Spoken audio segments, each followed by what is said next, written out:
haltérophile à 16 ans, bodybuilder à 20 ans et il faisait 100 kilos développé couché à 14 ans. Bon, ça faisait un peu long sur le titre, hein, vous y conviendrez. Les amis, je sais, mes intros sont toujours de plus en plus alléchantes, mais vous avez deux choses à faire avant que nous rentrions dans le vif du sujet. La première chose, vous abonner à la chaîne et évidemment la seconde, mettre les notifications. Ceci étant dit, je vais faire mon intro que certaines personnes passent car ils la trouvent assez longue et d'autres personnes l'écoutent religieusement.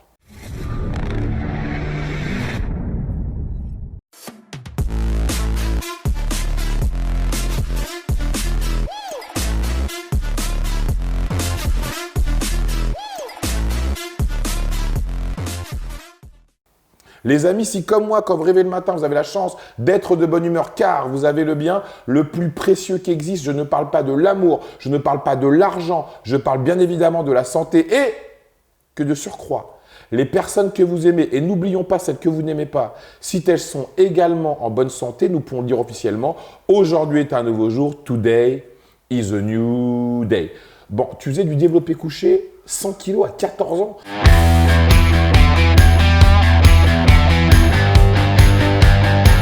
C'est un truc de ouf quand même. Mais bon, on va dire que j'avais quand même une bonne prédisposition génétique. Et puis, lorsque j'ai commencé à rentrer dans la salle, je ne faisais pas de bodybuilding, comme ce que tu disais. Je faisais de l'haltérophilie en compétition et également de la force athlétique, qui est un autre sport de force, mais cette fois-ci hors compétition. Donc, oui, 100 kg développé couché à 14 ans. On a une rep évidemment en maxi, mais voilà quoi. Donc, alors, est-ce que tu peux nous expliquer comment un jeune homme qui arrive à faire une rep, un max à 100 kg à 14 ans de développé couché, se met à faire de l'haltérophilie? Parce que bon, c'est pas un sport qui est roi pour les jeunes de ton âge. Donc, oui. Comment on se met à cette pratique sportive quand on est aussi jeune? Alors, l'haltérophilie, j'avais commencé purement par hasard, pour la simple et bonne raison que là où je faisais de la boxe, où je fais toujours de la boxe, au Palais des Sports du coup, c'était un gros complexe où il y avait plusieurs sports. Donc du coup il y avait de la boxe, il y avait du judo, il y avait du karaté, et au sous-sol il y avait une vieille salle de musculation qui servait de salle d'entraînement pour les haltérophiles. Et donc du coup je m'étais dit pourquoi pas essayer de faire de la musculation en plus de la boxe pour me préparer pour les compétitions, pour avoir un plus gros gabarit. Et il s'avère que ce n'était pas une salle de musculation, c'était une salle d'haltérophilie. Donc une personne de la salle m'a fait tester l'haltérophilie et la force athlétique et j'ai tout de suite accroché quoi. C'est cet esprit de toujours en vouloir plus, de toujours progresser, soulever plus lourd, de surpasser. C'est quelque chose que j'ai kiffé et que voilà, du coup j'ai décidé de faire l'haltérophilie et de le pratiquer en compétition parce que tous les sports que je pratique, j'ai toujours cet esprit compétiteur qui est en moi et je veux toujours essayer de me prouver à moi-même ce que je joue en fait. Donc j'ai commencé l'haltérophilie.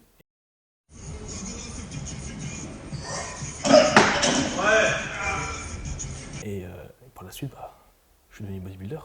Et donc, en ce qui concerne l'haltérophilie, donc tu as été compétiteur pendant combien d'années? Alors, j'ai commencé l'haltérophilie à 16 ans. Un an après, c'est-à-dire à l'âge de mes 17 ans, du coup, j'ai fait les compétitions.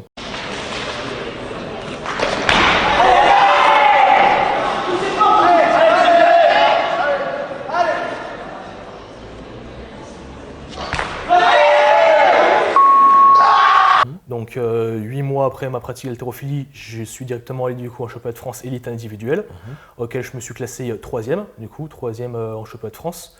Donc du coup j'ai commencé les compétitions à 17 ans. Par la suite, à l'âge de 18 ans, j'ai également fait le Grand Prix fédéral de l'haltérophilie.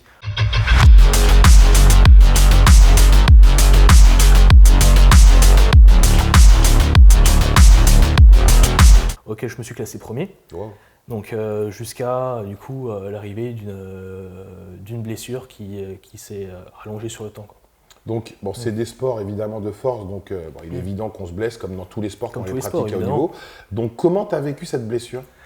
C'était extrêmement dur psychologiquement et j'avais la tête un peu dure parce que dans la mesure où les médecins que j'avais consultés me disaient qu'il fallait que je m'arrête, et je ne les écoutais pas, je continuais à faire de la boxe, je continuais à faire de la corde à sauter, de la course, la force athlétique, l'haltérophilie, accumuler des heures d'entraînement chaque jour. Et donc du coup, en plus de tout ça, j'ai dû faire des séances de kiné très régulièrement.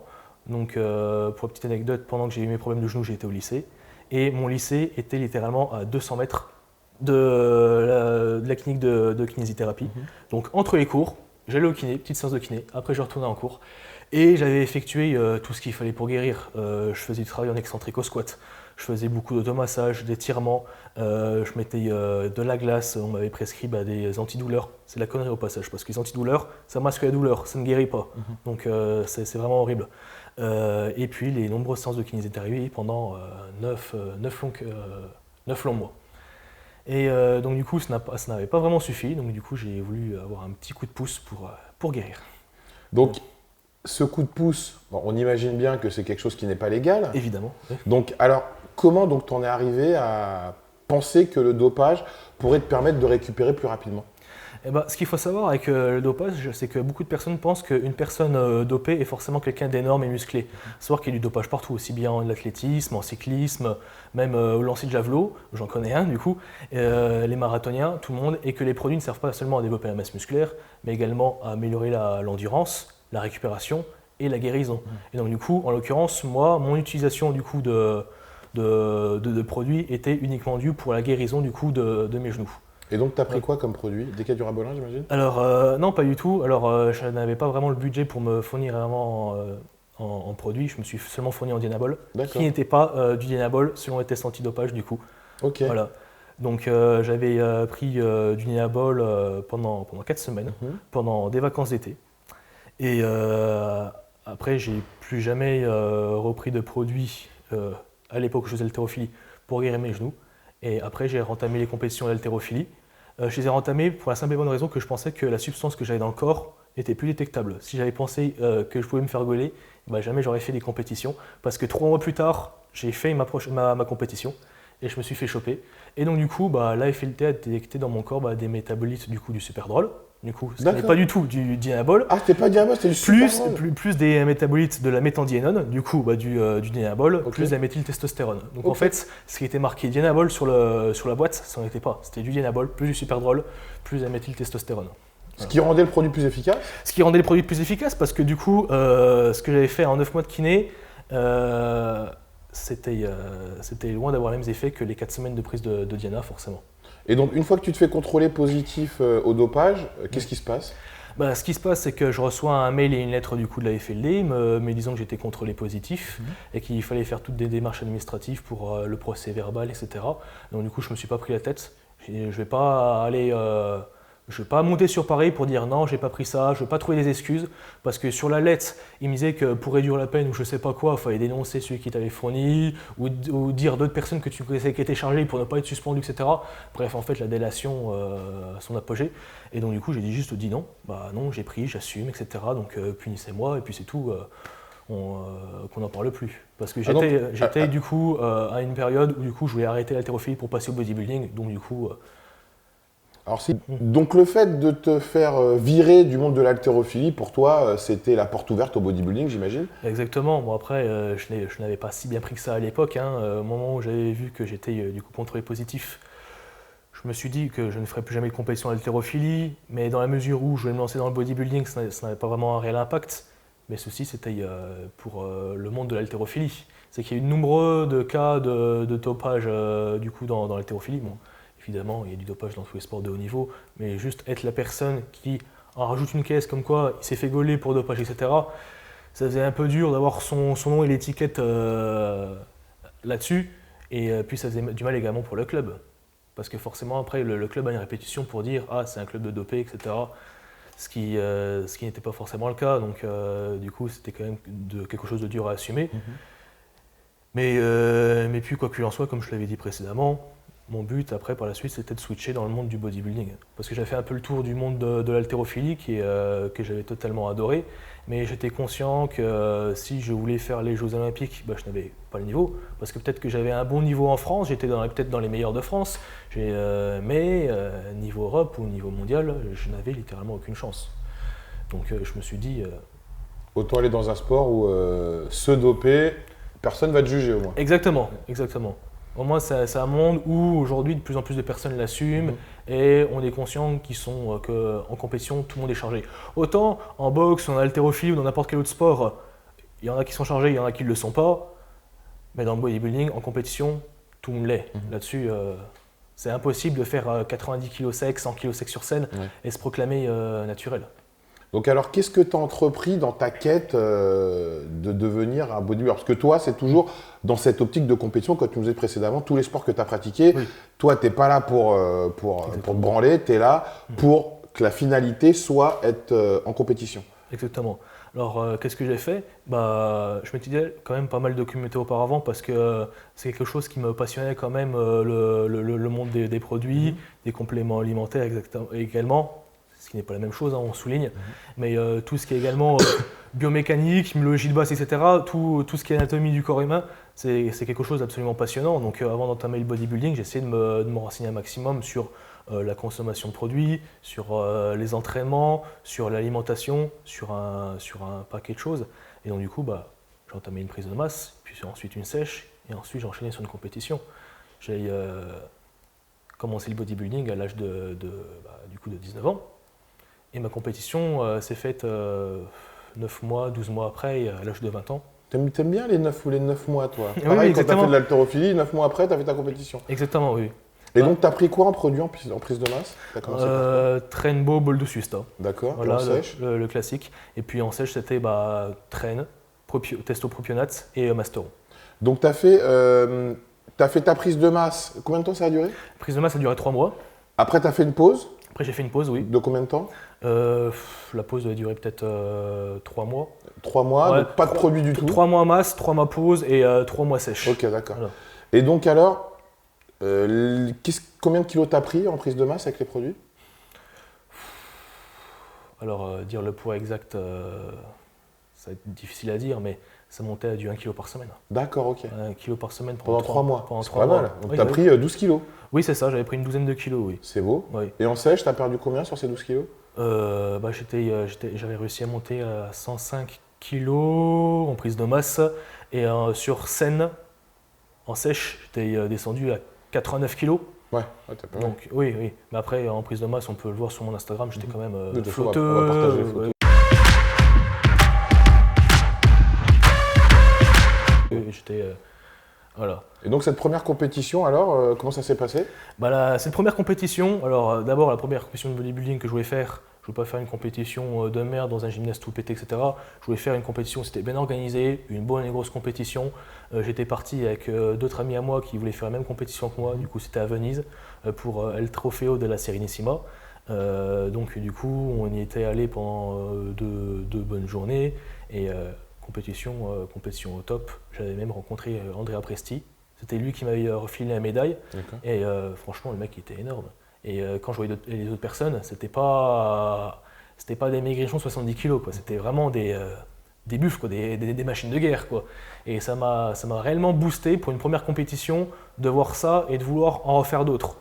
Parce que je me dis que peut-être que si j'avais fait une compétition toute pétée, ça m'aurait peut-être pas autant motivé que ça à continuer le monde du bodybuilding. C'est une bonne chose selon toi?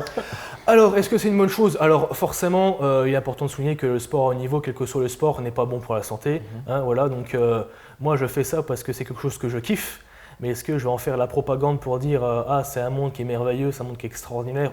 Pas du tout. C'est juste que je suis, une fois que j'ai une idée en tête, on ne peut plus me la retirer. Donc, forcément, je voulais faire du bodybuilding, je voulais faire des compétitions. Donc, du coup, j'ai mis le doigt dans l'engrenage, je suis resté bloqué et j'y continuerai en fait.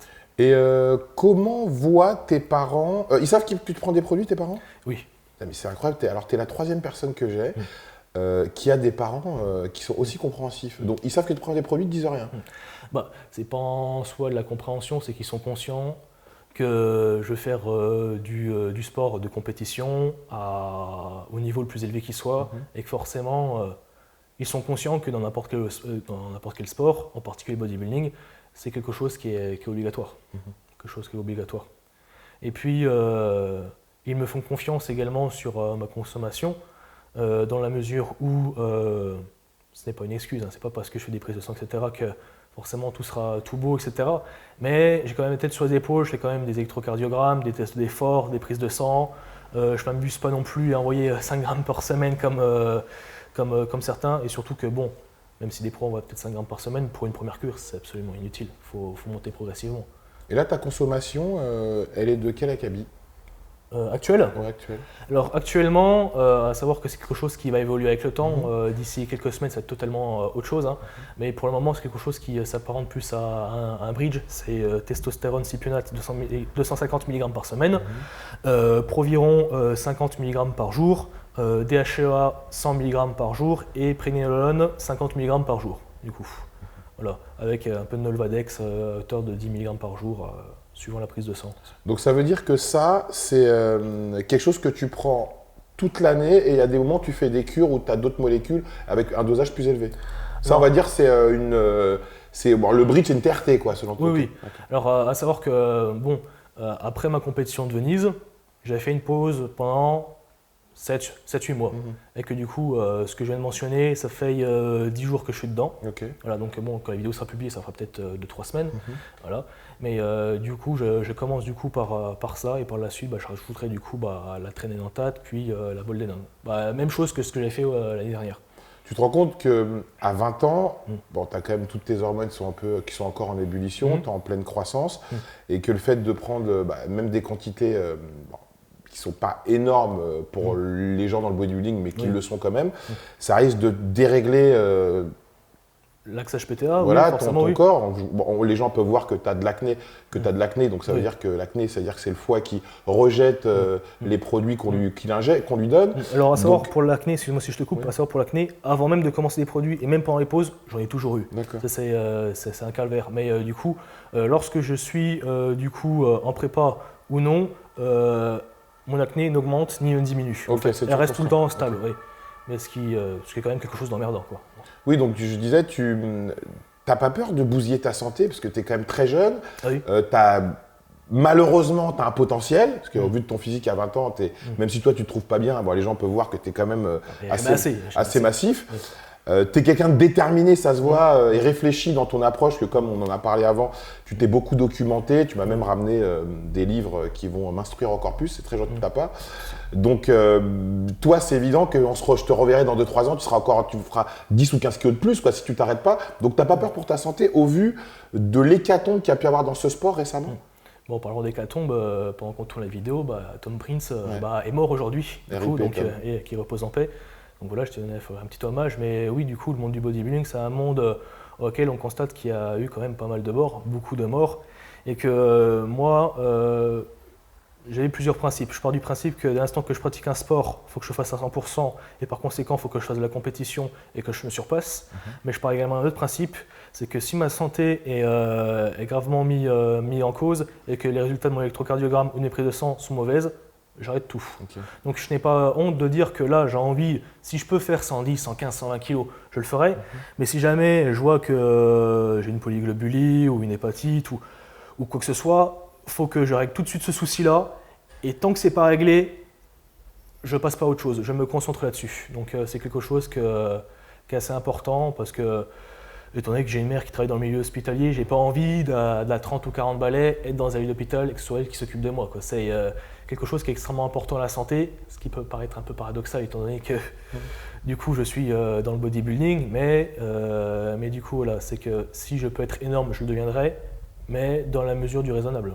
Tu fais quoi dans la vie? Dans la vie, je suis étudiant. Et tu t'étudies en quoi? Je suis en licence droit économie gestion, du coup dans une IAE. Donc ce qui est bien, c'est que tu as les bras gonflés, mais tu as également la tête qui est gonflée tout autant.